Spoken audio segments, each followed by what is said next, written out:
Music বাজাইলেন, ঠিক আছে, কিন্তু একটা আনন্দ, তার প্রাণীরও কিন্তু একটা আনন্দ আছে। এই যে প্রাণী মনে করেন যে মোরগে ডাক দেয়, তাই না, ওই সকালবেলা ভোরবেলা, তাই না? এখন আমাদের মানে পোল্ট্রি যারা মানে আগামীতে যারা পোল্ট্রির পড়াশোনা করে তাদের দাম মানে বেশি থাকবে, তাদের চাকরি থাকবে বেশি, আবার নিজেরা উদ্যোক্তা হইতে পারে। আপনার এখানে যেন সুন্দর একটা জায়গা আছে, একদম মানে এই মানে প্রাকৃতিক ভাবে খুব সুন্দর জায়গা।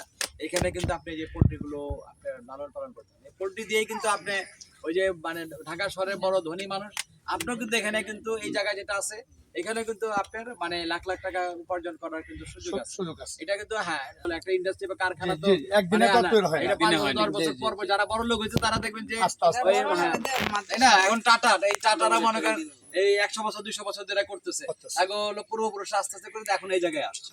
তো আপনি যদি এটা করতে পারেন, নাম করা পোল্ট্রি ইন্ডাস্ট্রি হয়ে যাবে। যেখান থেকে প্রতিদিন দেখা গেল যে এতটি হাঁস উৎপাদন হচ্ছে। আজকের ফাইম স্যার এই মুহূর্তে আপনাদের সামনে চমৎকার হাসি দিলেন। আপনি যে ন্যাচারাল, আপনি যে ওই খাবারটা দিচ্ছেন এটা ন্যাচারাল, আপনি কিন্তু ফিট খাওয়াচ্ছেন না, খরচ কম। আমি মাছের উসার ওই যে ঘাসের না খাওয়াই।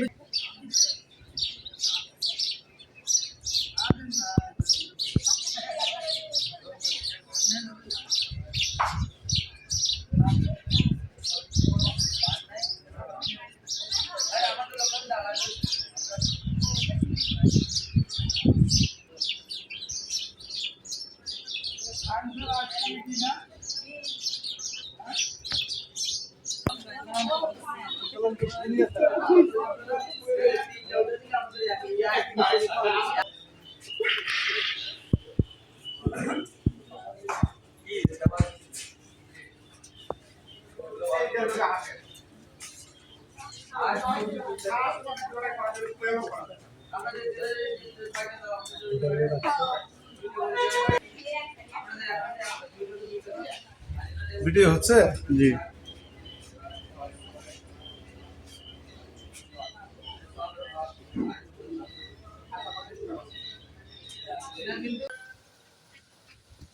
আমার এখানে বিক্রি করতে পারবেন।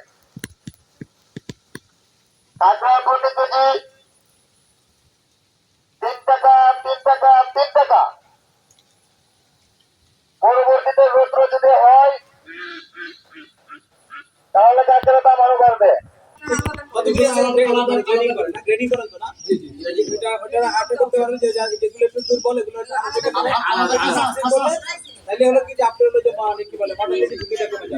হাঁসের বাচ্চা 2 পিসে শুধু।